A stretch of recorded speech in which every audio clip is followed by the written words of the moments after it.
in my Redeemer. Excuse me. Constantly reminded by Hallmark, advertisers, florists, social media, and our in-laws, today is Monday. Yep. And some people rejoice over this, and others not as much. I became a surprise mom at 38 years old.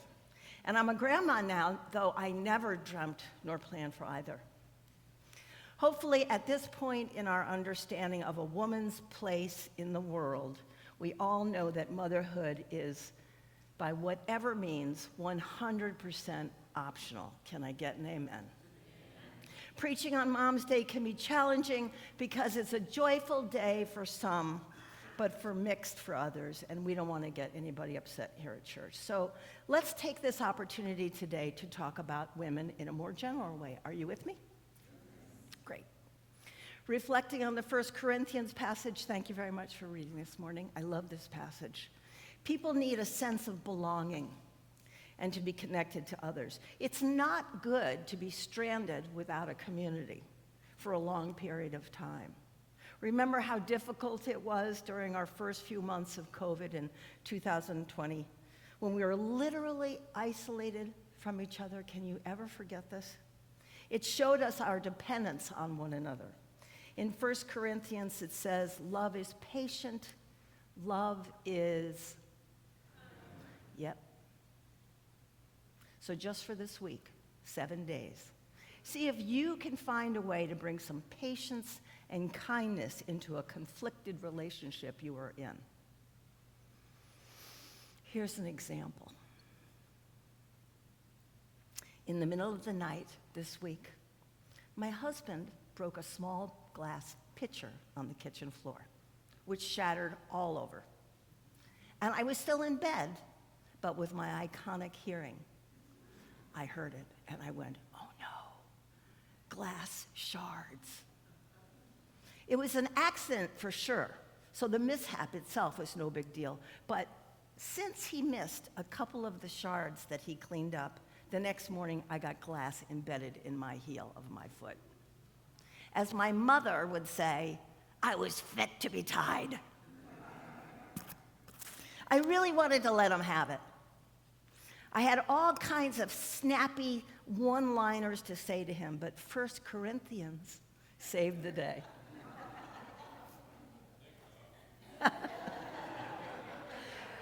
Through gritted teeth, I practiced, love is patient, love is kind. Love is patient, love is kind. Say it with me. Love is patient, love is kind. So this week, it's your turn.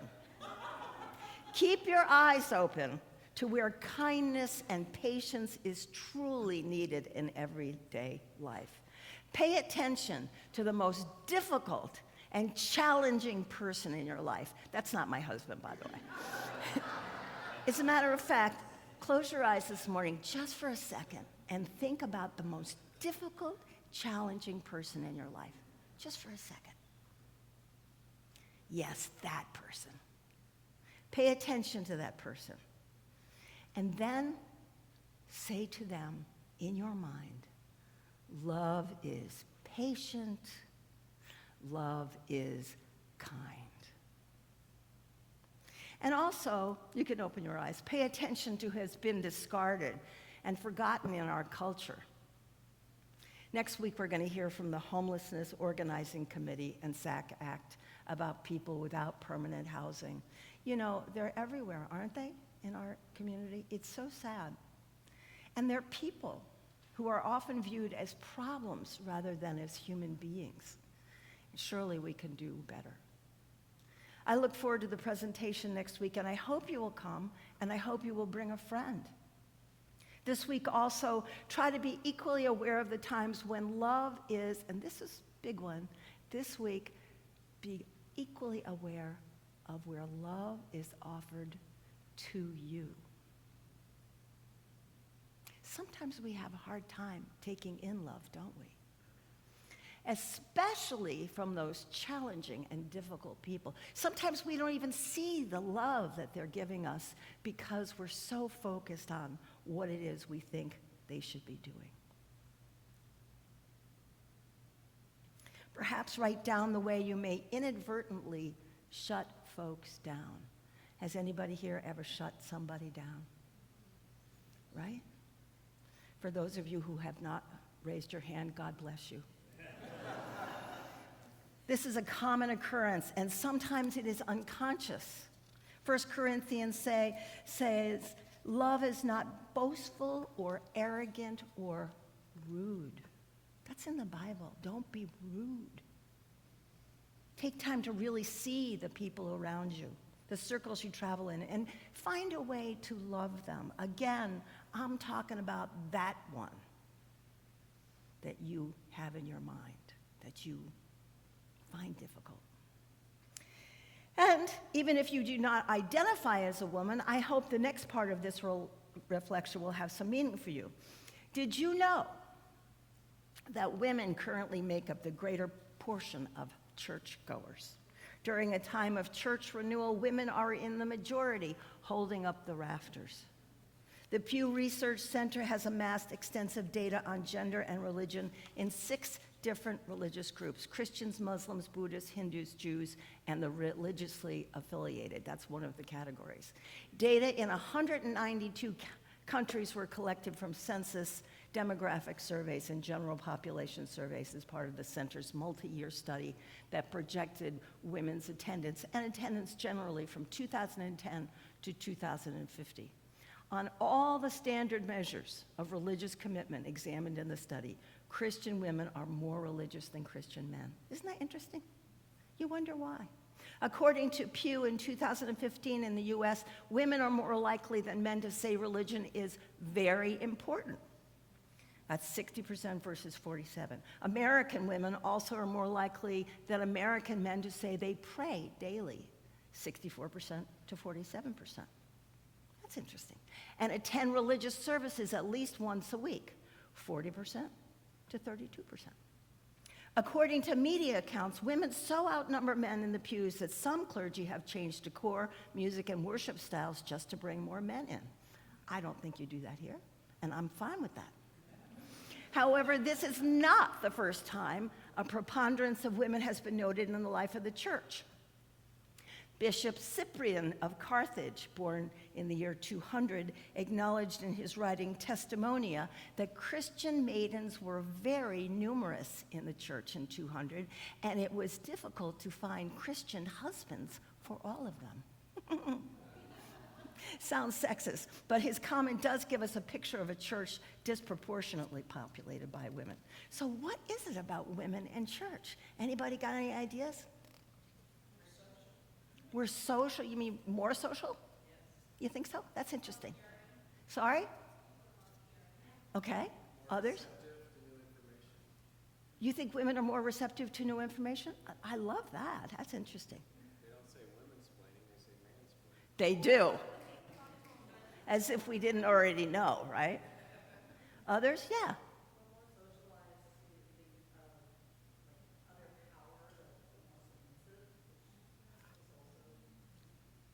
So that's kind of a mixed negative, positive thing, right? Others? More open-minded? You and I probably did consciousness raising groups in the 70s.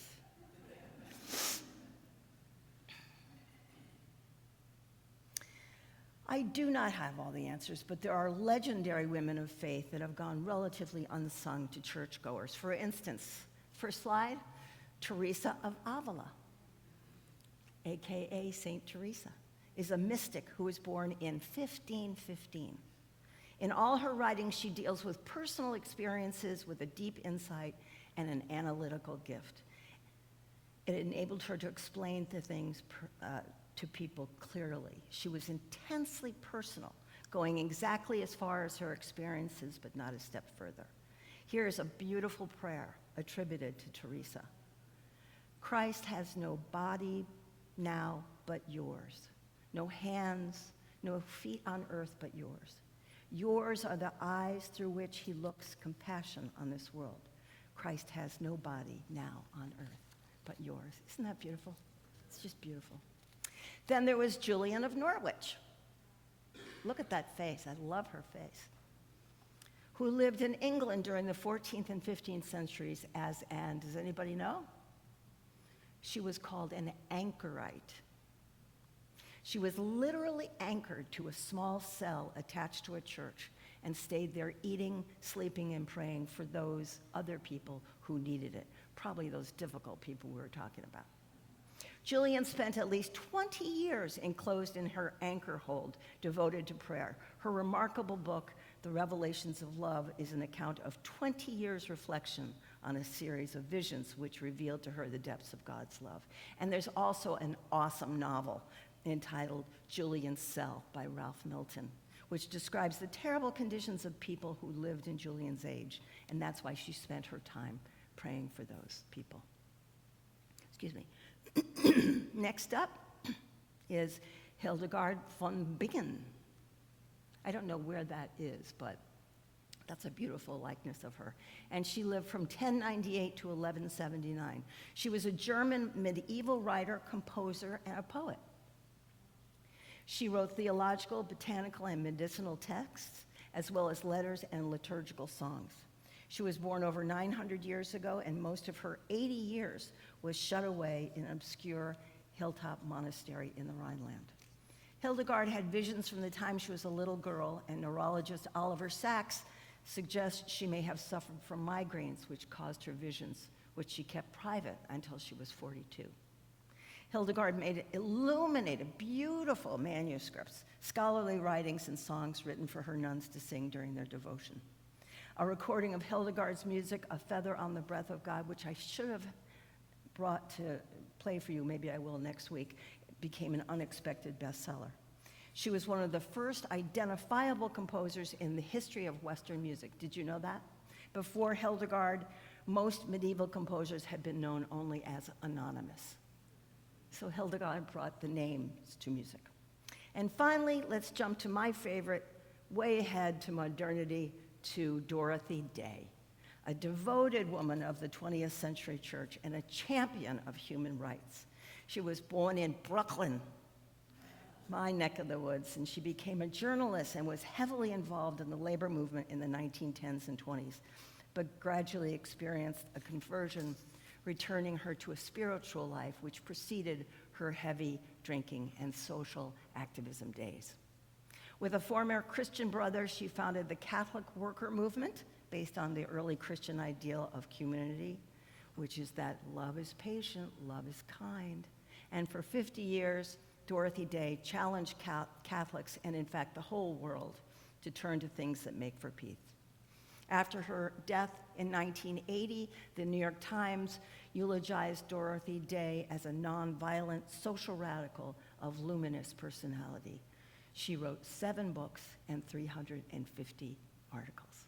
Remarkable human being. And there are many, many great women of faith that you may not have heard of, and many that I probably haven't heard of either, though I've studied women in theology a bunch. Women right here at church do remarkable things, don't we? They're team leaders, music makers, worship space decorators, and they guide our children. They feed us. This is not to say that men are not appreciated. We appreciate men, nor should we discriminate. It's just that churches seem to attract a lot of wonderful women, and perhaps on this day in May, it's good to acknowledge them as the gift of creation that they are. Can I get an amen?